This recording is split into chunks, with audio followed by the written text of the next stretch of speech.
வாரணாசி தொகுதியிலேயே ஏகப்பட்ட முறைகேடுகள்.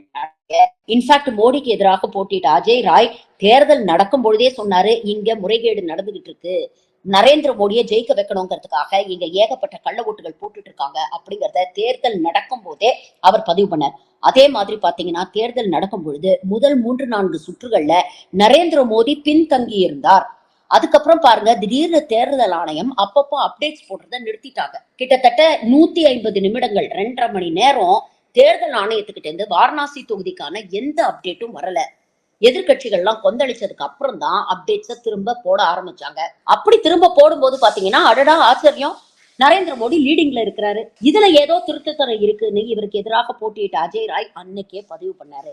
இன்னைக்கே இந்த கேள்விகள் மீண்டும் எழுந்து நரேந்திர மோடியுடைய வெற்றியே திருட்டுத்தனமா கிடைத்த வெற்றி அப்படிங்கிற குற்றச்சாட்டை எதிர்கட்சிகள் வைக்கும் போது பாஜக கொஞ்சம் மிரண்டுதான் போயிடுச்சு. அதனாலதான்